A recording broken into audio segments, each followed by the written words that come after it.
ahora muy cansado estás. Toma todos esos sueños rotos y a los pies de Cristo ponlos ya. A Jesús, a Jesús,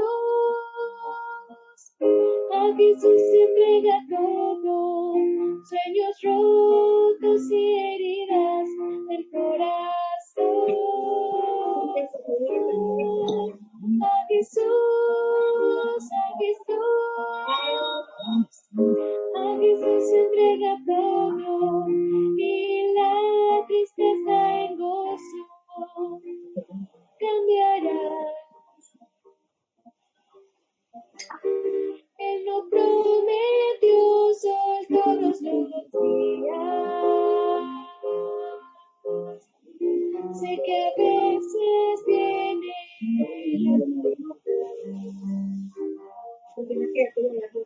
pero nos ofrece un corazón nuevo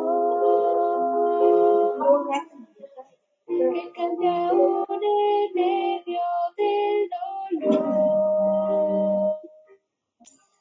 A Jesús, a Jesús, a Jesús se entrega todo, sueños rotos y heridas del corazón. A Jesús, a Jesús, a Jesús se entrega todo y la tristeza en gozo cambiará. Amén. Amén. Muy bien. Bien, amén. Entonces, en este momento le damos la bienvenida a nuestro hermano Juan Carlos Bolívar. ¿Cómo está, hermano Juan Carlos? El Señor le bendiga.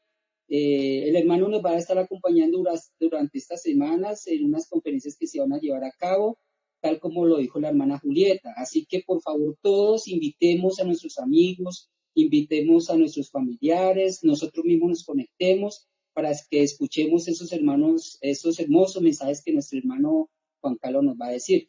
Bien, el hermano Juan Carlos es un evangelista laico, hermano, viene de nuestra hermana iglesia cuadrangular, creo que el hermano viene de allí, fue pastor allí, hermano. Felicitaciones por ese cargo que tuvo allí y ante todo felicitaciones por pertenecer a nuestra iglesia, la verdadera iglesia del Señor. De hecho, me comentan que el hermano está hoy de cumpleaños. Hermano, felicitaciones por esos cumpleaños Amén. que tiene el día de hoy. Pues no hay tiempo de cantarle el feliz cumpleaños, hermano, sino también se lo estaríamos cantando. De todas maneras, gracias, hermano.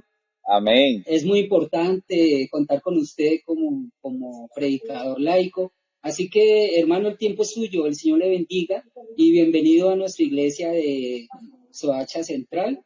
Entonces, de Galilea, entonces el tiempo es suyo, hermano, que el Señor le bendiga. Amén, mi querido, gracias. Dios le guarde a todos los amados hermanos quienes están en contacto, como decía nuestro querido hermano Correa. Dios me dio el privilegio, ¿sí?, de conocer esta verdad.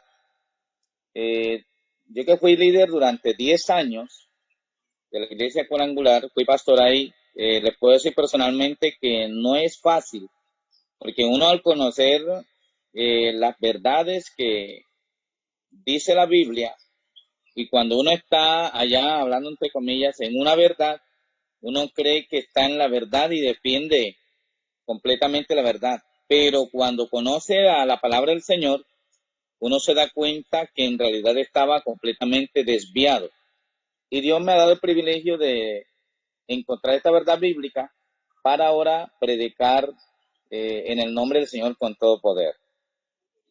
Y damos la gloria al Señor por esta oportunidad que me dan los hermanos. Bien, vamos a tener el tema en esta mañana, pero antes vamos a tener una oración. Vamos a cerrar nuestros ojos. Querido Padre, oramos a ti, Dios, en el dulce nombre de Jesús.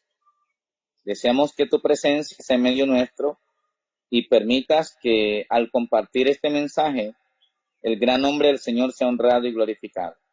Bendiga a todos los amados hermanos que han de escuchar y tu Espíritu Santo penetre el corazón de cada oyente y tomen decisiones para vida eterna. Agradecemos en el dulce nombre de Jesús. Amén y amén. Bien. Vamos a hablar de un tema que ha sido bastante polémico, que lo he titulado El Milenio. ¿Dónde será? Se habla del milenio celestial o milenio terrenal. Y vamos al libro de Apocalipsis, el capítulo 20. Apocalipsis, capítulo 20, del 1 al 3.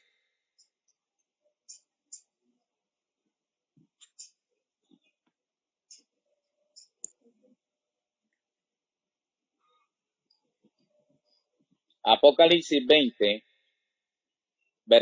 capítulo 20, versículos del 1 al 3.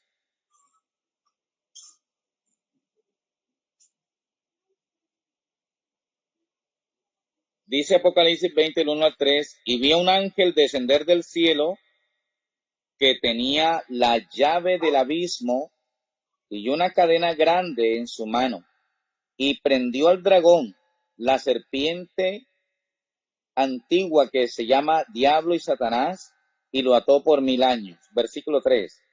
Lo arrojó al abismo, lo encerró y puso su sello sobre él, para que no engañase más a las naciones, hasta que los 1000 años fuesen cumplidos, y después de esto es necesario que sea desatado un poco de tiempo. Que el Señor bendiga su palabra.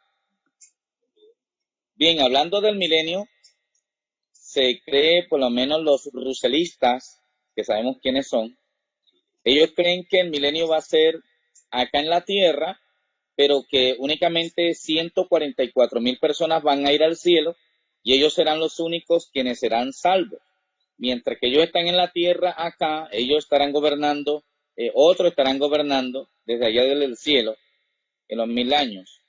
Otros tienen la creencia de que el milenio será aquí en la tierra, ¿sí? La iglesia va a estar aquí en la tierra juzgando esos 1000 años, pero antes de eso procederá un tiempo de 3 años y medio, donde la iglesia va a regir con paz, tranquilidad, va a haber plata, mucha economía, y después se vuelven 3 años donde no va a haber paz y todo va a ser terrible. Ahora, la pregunta que debemos hacernos nosotros los adventistas es, ¿cómo creemos nosotros los adventistas que va a ser el milenio? ¿Y qué será el milenio? Entonces vamos a estudiar a la luz de la Biblia. Recuerde que la Biblia se explica ella misma y no necesita que un hombre le dé su propia interpretación. El versículo 1 del capítulo 20 dice, y vi un ángel descender, ¿sí? Una cosa es descender, otra cosa es caer. Vi un ángel descender del cielo que tenía la llave del abismo y una cadena grande en su mano. Vamos a ver en la luz de la Biblia qué significa esa palabra llave. Acompáñenme al libro de Mateo. Mateo capítulo 16, versículo 19, 18 y 19. Mateo 16, versos 18 y 19.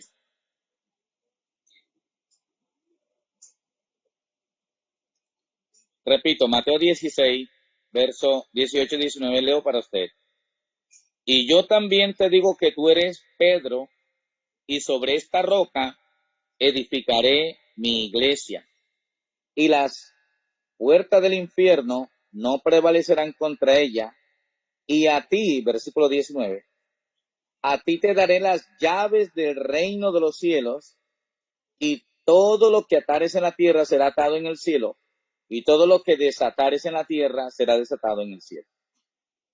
Hay muchas personas que creen que el Señor le estaba dando en este caso las llaves a Pedro para que él pueda tener el poder de quién puede entrar en el cielo y quién no, ¿sí? Las llaves aquí significan poder. Significa que este ángel, quien quiera que sea, trae poder, ¿sí? Poder en la mano, pero dice que es el poder del abismo o la llave del abismo. Tenemos que preguntarnos a la luz de la Biblia, ¿qué es abismo? Entonces vamos al libro de Génesis. Génesis capítulo 1, versículos 1 y 2. ¿Qué es el abismo a la luz de la Biblia? Génesis 1, versículo 1 dice: en el principio creó Dios los cielos y la tierra. Versículo 2. Vamos a analizar el versículo 2 cuando dice: y la tierra estaba desordenada y vacía. Y mire la expresión: y las tinieblas estaban sobre la faz. Debieran de decir sobre la tierra desordenada, sino que dice sobre la faz del abismo. Y el Espíritu de Dios estaba sobre la faz de las aguas. Haciendo un análisis de estas palabras, griegas y hebreas, se dice tejón, donde se refiere a un lugar donde es completamente desierto, donde no hay luz, todo es desordenado. Significa que abismo o cárcel también se dice. Abismo podemos decir que es tierra desordenada, ¿sí? Lugar o morada donde no hay nadie. Si la Biblia habla que hay un ángel que trae una cadena, ¿sí?, que trae el poder de la tierra, tenemos que hacer una pregunta: ¿quién será ese ángel?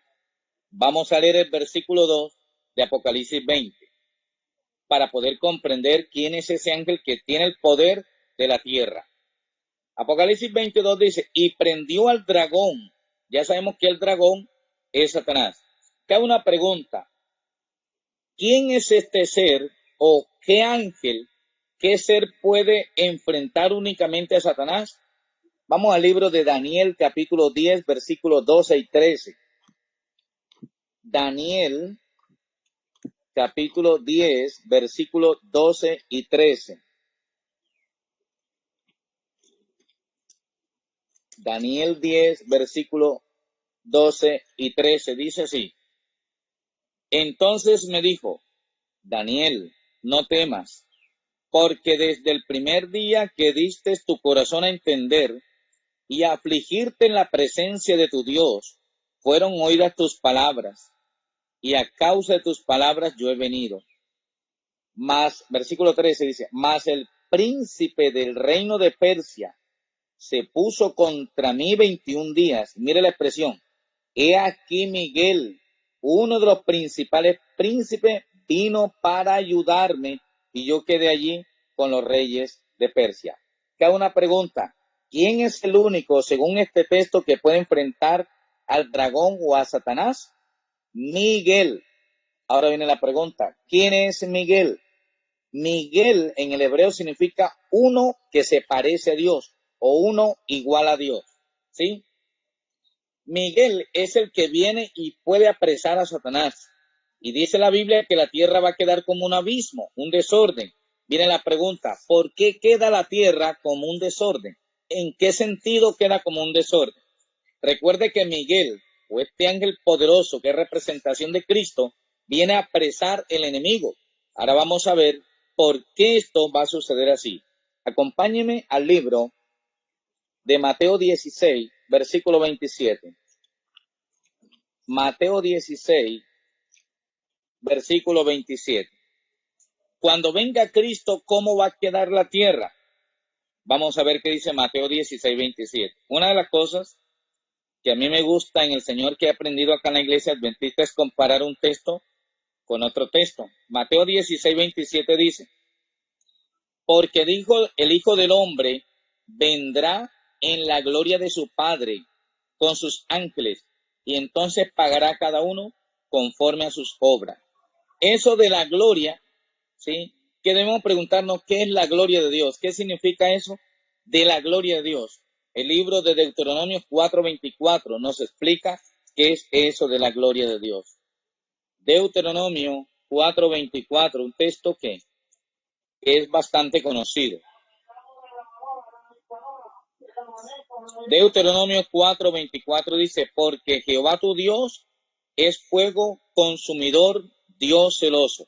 Ahora, si Cristo o Miguel viene en la gloria del Padre y esa gloria es fuego que consume, debemos de preguntarnos: ¿cómo será el ser humano? ¿O qué viene a hacer el Señor? Nosotros sabemos que el Señor viene por segunda vez, es para salvar, pero viene para destruir al pecado. Usted dirá, hermano, eso yo no lo he leído.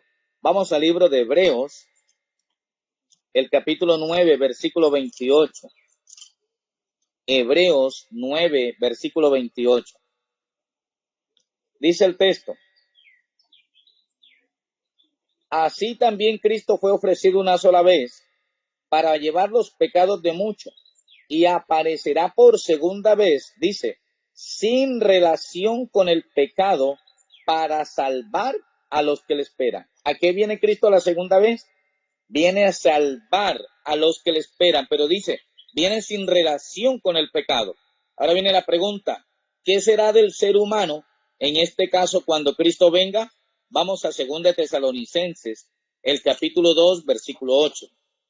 Segunda de Tesalonicenses, el capítulo 2, versículo 8. Segunda de Tesalonicenses 2, 8 dice así: entonces aparecerá o se revelará aquel inicuo o impío, el cual el Señor matará con el espíritu de su boca, dice, y destruirá con el resplandor de su venida. Cristo no viene a dar muerte al hombre, Él viene a desaparecer el pecado, pero una persona que viva en pecado para ese tiempo será completamente destruido. Ahora, cuando el hombre sea destruido por causa de su pecado, recuerde que la paga del pecado es la muerte. O sea, Cristo no quiere la muerte del ser humano, pero el hombre muere por su propia decisión. Ahora viene la pregunta, ¿qué pasa entonces con los seres humanos que quedan acá en la tierra cuando Cristo venga, que son destruidos los impíos? ¿Qué pasa? Vamos al libro de Apocalipsis, capítulo 19.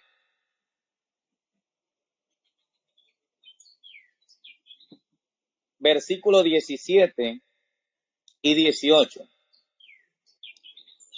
Apocalipsis 19, versículo 17 y 18 dice: vi un ángel que estaba en pie en el sol y clamó a gran voz diciendo a todas las aves que volaban por en medio del cielo, diciendo: venid y congregaos a la gran cena de Dios, para que comáis carne de reyes, carne de capitanes, carne de fuertes, carne de caballos y de los que están montados sobre ellos, y carne de todos libres, siervos, pequeños y grandes.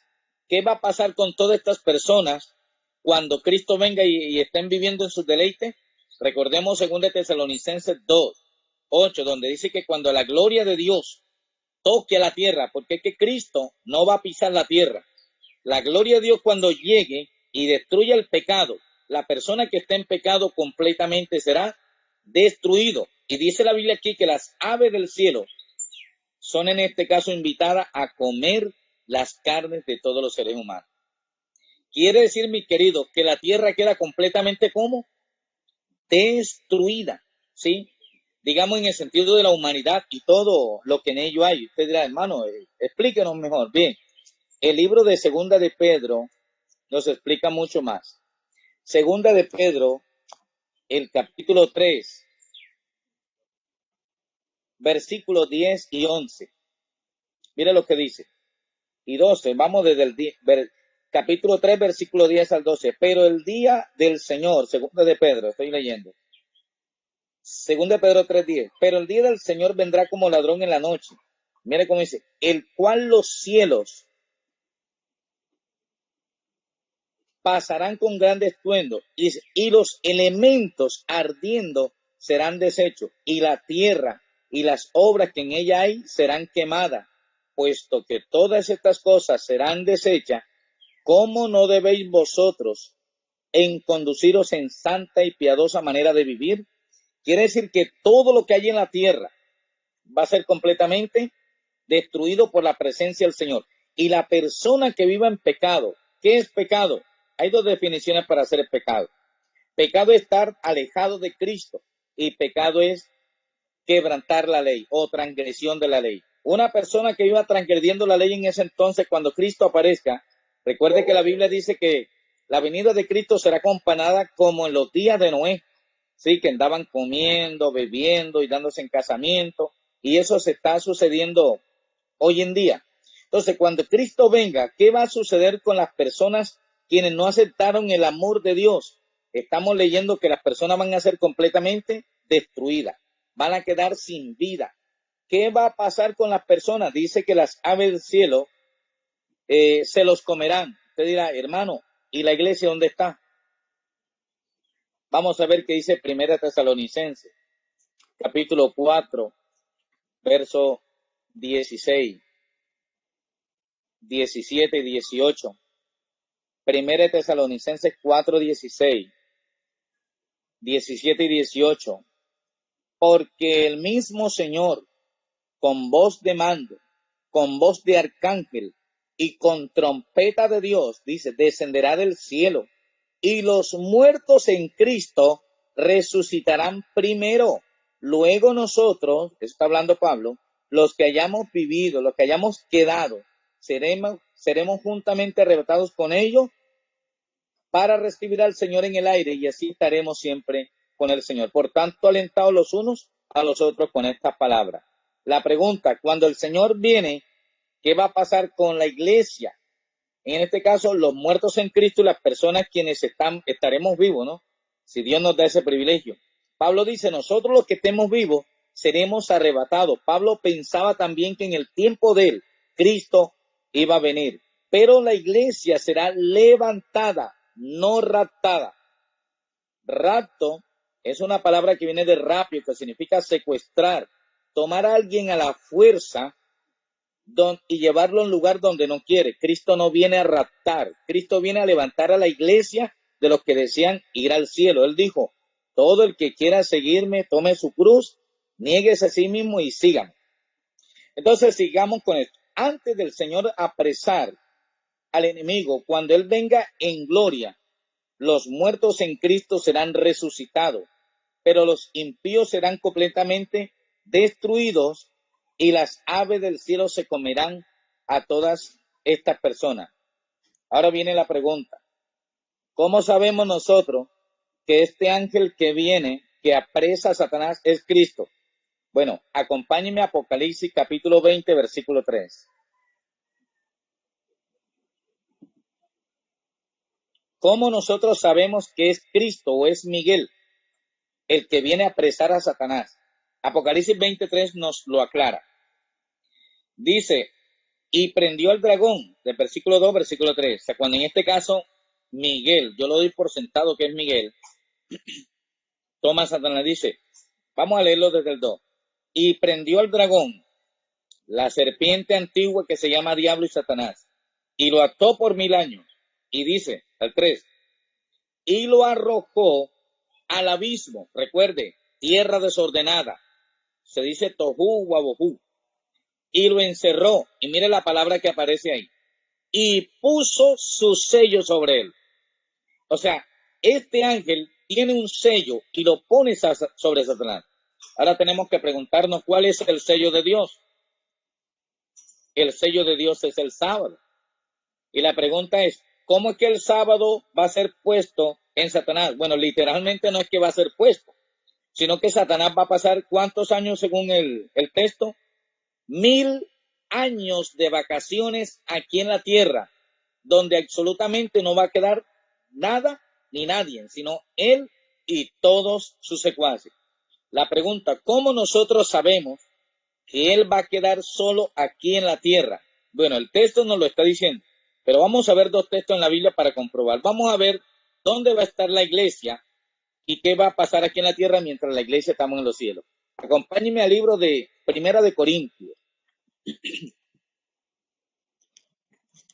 Primera de Corintios, el capítulo 6, del 1 al 3.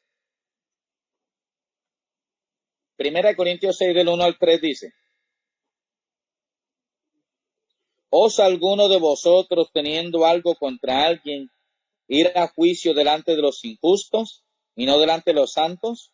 ¿O no sabéis que los santos han de juzgar al mundo? Y si el mundo ha de ser juzgado por vosotros, ¿sois indignos de juzgar las cosas más pequeñas? Mire el versículo 3.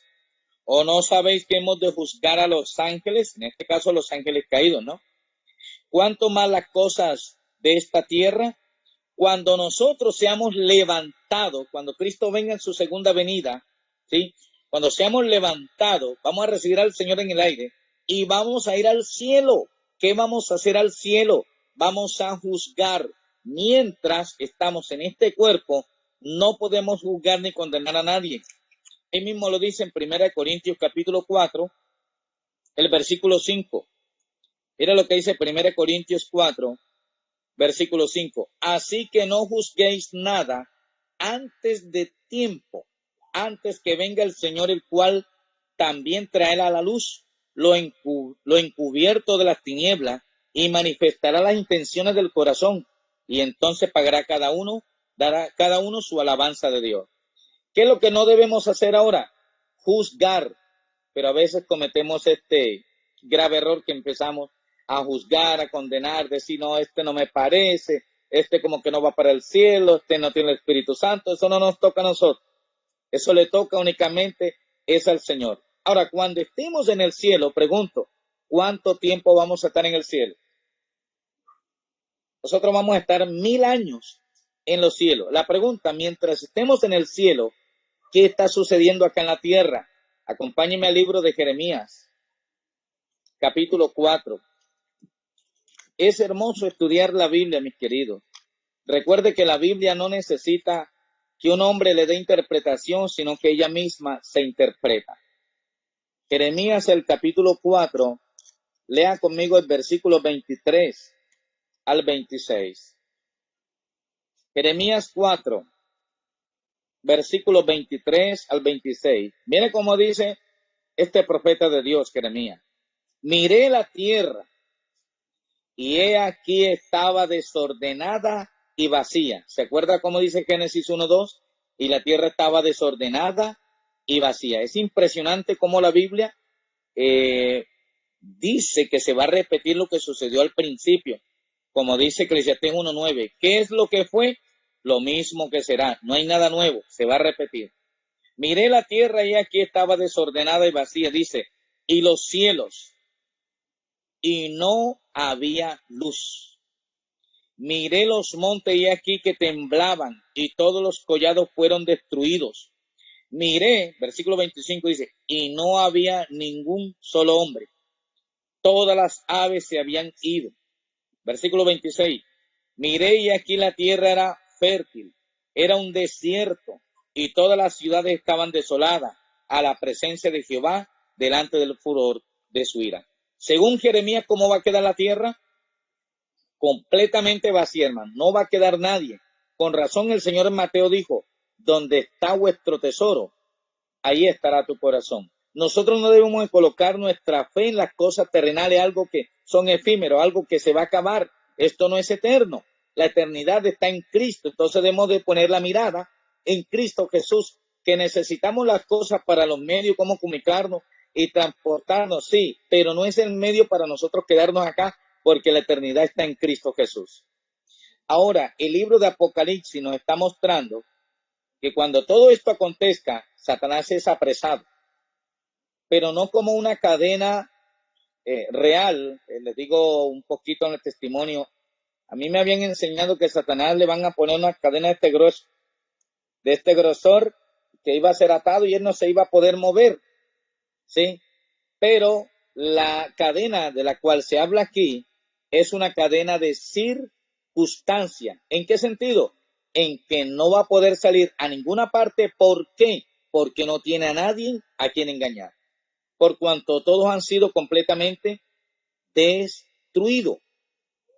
Ahora viene la pregunta, después de eso, ¿qué sucederá? Porque ahí dice que será suelto después de un poco de tiempo. Ya vimos que en el cielo, la iglesia, todos vamos a estar juzgando. No vamos a decidir los casos de quién se salva y quién se pierde, no. Eso se llama el juicio de comprobación. Vamos a ver por qué las personas se perdieron, teniendo tanta oportunidad, no quisieron aceptar el mensaje de Dios. Vamos a ver qué va a pasar con los impíos. Vaya a Apocalipsis 20, versículo 5.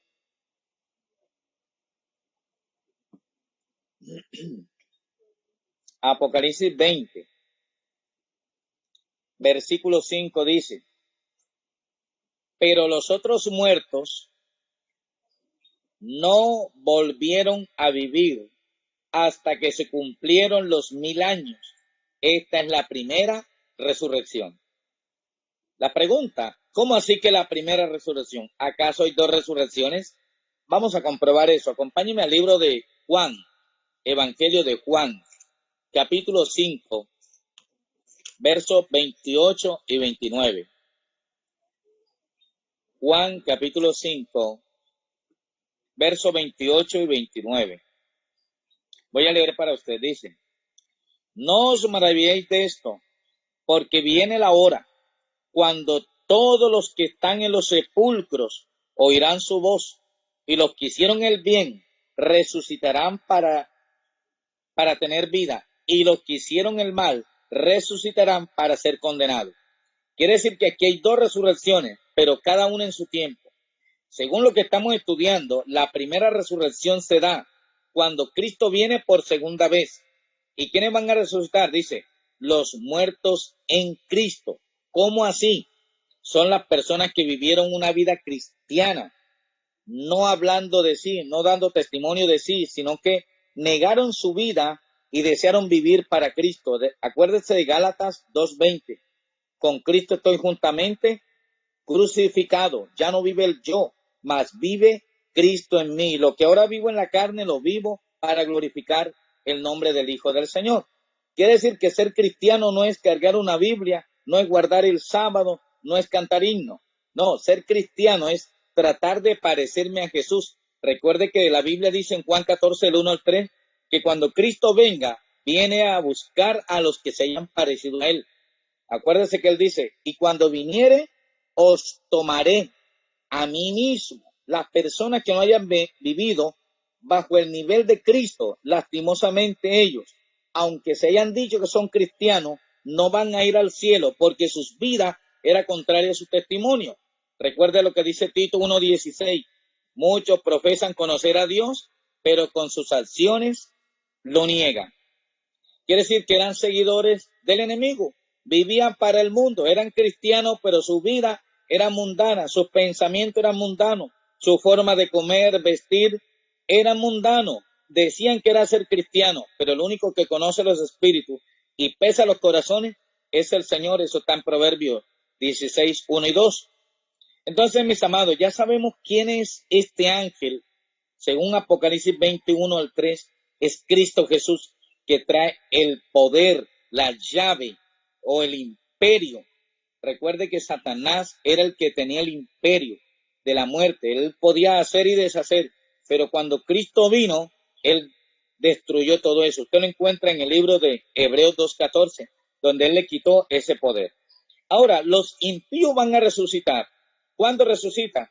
Vamos al libro de Apocalipsis capítulo 20, versículos 7 y 8. Apocalipsis capítulo 20, versículos 7 y 8.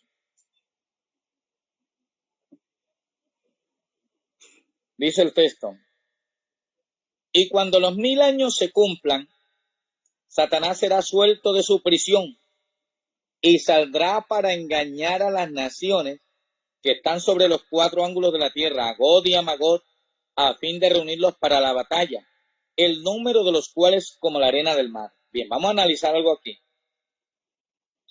El texto está diciendo en Apocalipsis 20, 1 y 2, que Satanás es apresado. Y ya hemos visto que los impíos son completamente destruidos. La pregunta es, ¿por qué en el versículo 7, dice 7 y 8, dice que Satanás va a engañar a las personas nuevamente si todos fueron destruidos? Bueno, vamos a analizar el versículo 5 de Apocalipsis 20. Dice, mas los otros muertos, ¿cuáles muertos? Los que no escucharon la voz de Dios, 1. 2, los que estaban vivos, o sea, los impíos, pero cuando Cristo vino, la presencia de Dios los destruyó completamente. No volvieron a vivir hasta que se cumplieron los 1000 años. Ahora, aquí dice que se cumplen los 1000 años. La pregunta, ¿quién los resucita? Vamos al libro de Isaías, capítulo 26. ¿Quién los resucita? Isaías, capítulo 26. versículo 21. Isaías 26, 21. Leo para usted, dice así: porque he aquí que Jehová sale de su lugar para castigar la maldad de los moradores de la tierra. Y dice, y la tierra descubrirá su sangre y no encubrirá más a sus muertos. Quiere decir que cuando Cristo venga ahora, no por segunda vez, sino por tercera vez, ¿viene para qué? No dice para salvar, dice viene para castigar. Ahí es cuando entra Apocalipsis capítulo 20, verso 11 al 15. Entra el juicio para los impíos. En estos momentos se está llevando la fase del juicio investigador o juicio preadvenimiento. Después viene el juicio de la comprobación cuando nosotros estemos en los cielos. Después viene la tercera fase, que es el juicio ejecutivo, donde los impíos serán destruidos. Entra Apocalipsis 20, 11 al 15, donde Dios comienza el juicio. Pero aquí hay algo, mis queridos. ¿Con quién viene Jesús? Vamos a Zacarías capítulo 14. Zacarías capítulo 14, versículo 4 y 5. Zacarías 14, versículo 4 y 5. Mire cómo dice la expresión. Y se afirmarán sus pies en aquel día sobre el monte de los olivos, que está al frente de Jerusalén al oriente. Y el monte de los olivos se partirá por en medio hacia la mitad, hacia el oriente y hacia el occidente, haciendo un valle muy grande. Y la mitad del monte se apartará hacia el norte y la otra mitad hacia el sur. Nota el versículo 5. Y huiréis al valle de los montes, porque el valle de los montes llegará hasta Asal. Y huiréis de la manera que huiste por causa del terremoto en los días de Usías, rey de Judá. Y mire cómo dice, y vendrá Jehová, mi Dios, y con él todos los santos. Quiere decir que aquí viene no solo con los ángeles, viene con la iglesia. Y usted dirá, hermano, ¿dónde dice eso? Apocalipsis 21, 1 y 2. Apocalipsis 21, 1 y 2, donde ya Juan ve la expectativa y dice, vi un cielo nuevo y una tierra nueva, porque el primer cielo y la primera tierra habían desaparecido y el mar ya no existía. Y yo, Juan, vi la santa ciudad, la nueva Jerusalén, descender del cielo de Dios, dispuesta como una novia ataviada para su esposo. Cuando ya nosotros venimos, hermano, nosotros venimos dentro de la ciudad, juntamente con Cristo. La inspiración dice que cuando Cristo descienda aquí a la tierra, ponga los pies sobre la tierra, Él saldrá en este caso para hacer juicio a los impíos. ¿Sabe qué es lo triste hoy en día? Muchas personas se ponen nerviosas cuando les da esta cuestión de la pandemia. Les da mucho, mueren más del miedo que del mismo virus. Yo le he dicho mucho que usted debe tener más miedo que su nombre no esté escrito en el libro de la vida. ¿Por qué le digo así?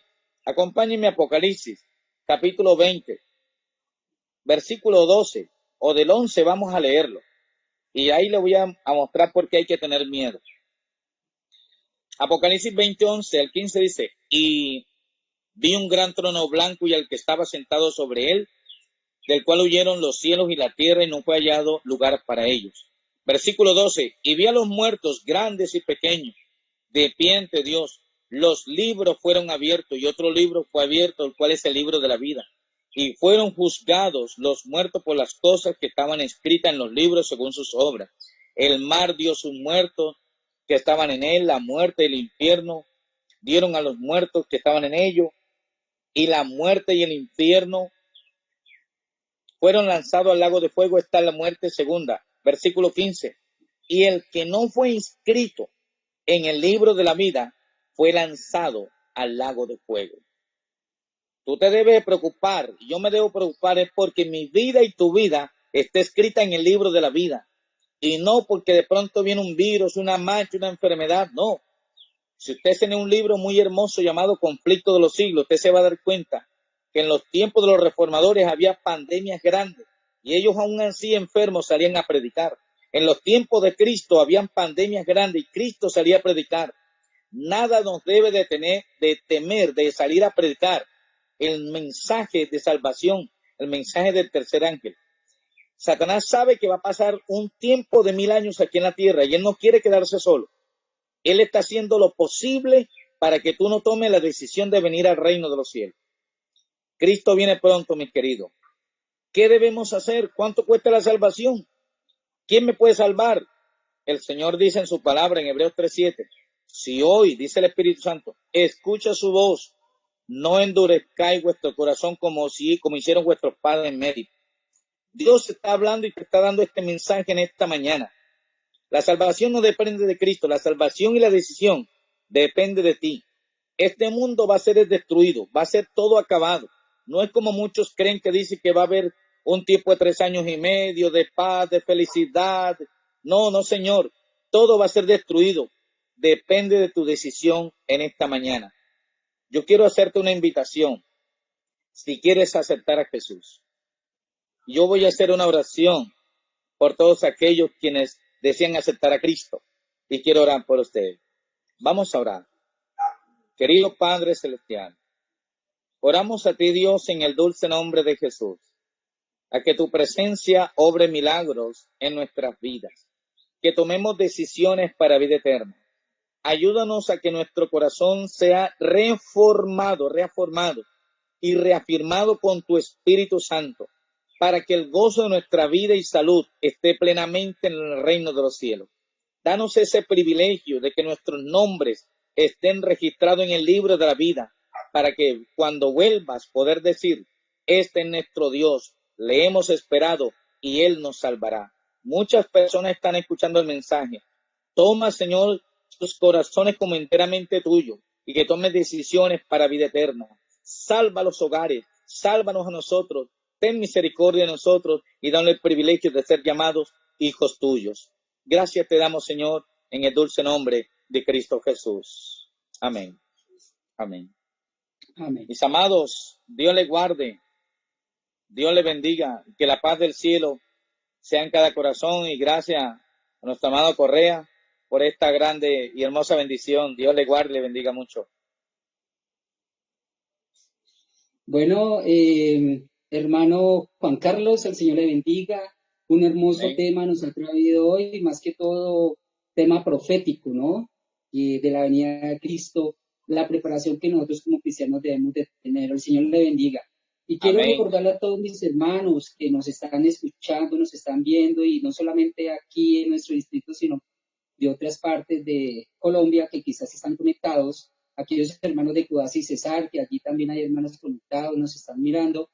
Esta Amén. tarde a las 3:30 los invitamos. El hermano Juan Carlos, el que nos acaba de tener el servicio en esta mañana, va a iniciar una serie de conferencias netamente espiritual, de evangelismo, así como nos lo dijo la hermana Julieta. Así que los invitamos esta tarde a las 3:30. Traten de buscar el link a través de la página de nuestra iglesia para que nos podamos conectar y podamos acompañar al hermano Bolívar, quien a partir de hoy va a tener una serie de conferencias durante esta semana. Así que preparemos nuestro espíritu. Y agradecemos, hermano, entonces el tema en esta mañana, muy hermoso, muy interesante. Bien, vamos a finalizar entonces cantando las estrofas del himno número 236, que es el mismo himno inicial, a Jesús se entrega Amén. todo. Así que, hermana Mónica, el tiempo es suyo para que nos dirija este último himno. Tendremos una oración final y con esto terminaremos.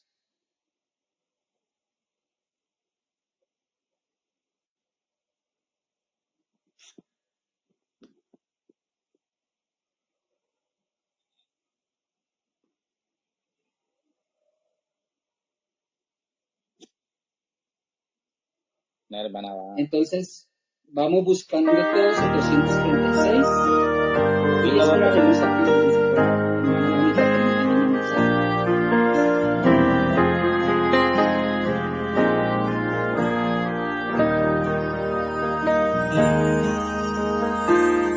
Has corrido tras un arco iris y ahora muy cansado estás. Bien, hermana Mónica. Toma todos esos sueños.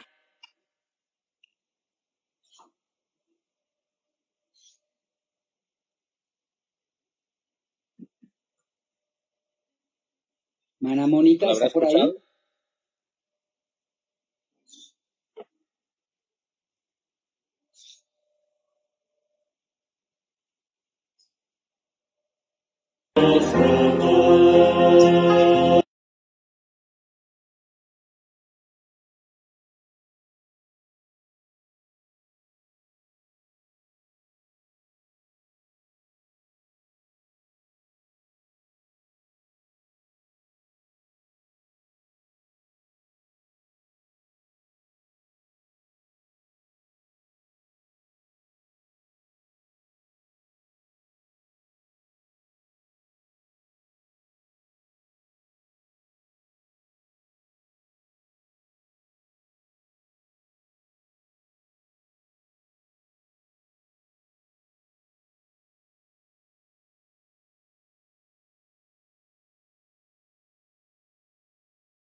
A Jesús, a Jesús,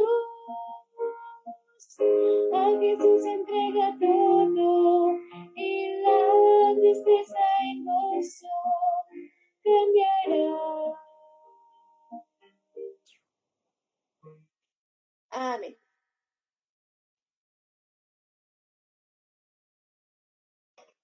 Bien, gracias, hermana Mónica. Entonces vamos a finalizar con una palabra de oración y con esto pues nos despedimos. Vamos a orar todos. Cariñoso, buen Dios, gracias Señor, porque en esta mañana nos has traído un lindo mensaje a través de nuestro hermano Bolívar. Gracias Señor, porque cada día tú nos ayudas, nos impulsas Señor a continuar adelante. Permite que nuestra fe crezca más y ante todo que el Espíritu Santo pueda morar en nuestra mente, en nuestro corazón, para que podamos dar a conocer tu santo mensaje de paz, Señor. Sabemos muy bien de que hay muchas personas, muchas familias que quizás han perdido a sus seres queridos. Pedimos por ellos, pedimos por sus familias, por sus corazones, para que continúen adelante, querido Dios. Que esto no sea motivo para que declinen su fe, sino que cada día se comprometan más a seguir adelante.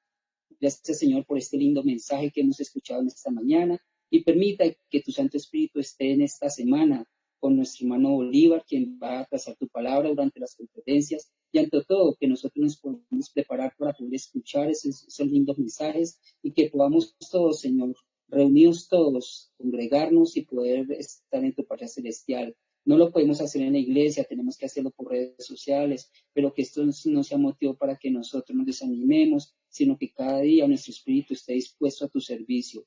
Gracias por escucharnos en esta mañana, Señor. Gracias por bendecirnos. Te lo imploramos y lo rogamos todo en el nombre de tu amado Hijo Cristo Jesús. Amén. Bien, hermanos, les agradecemos a todos ustedes por haberse conectado, por haber estado con nosotros durante esta hermosa mañana de evangelismo, de podernos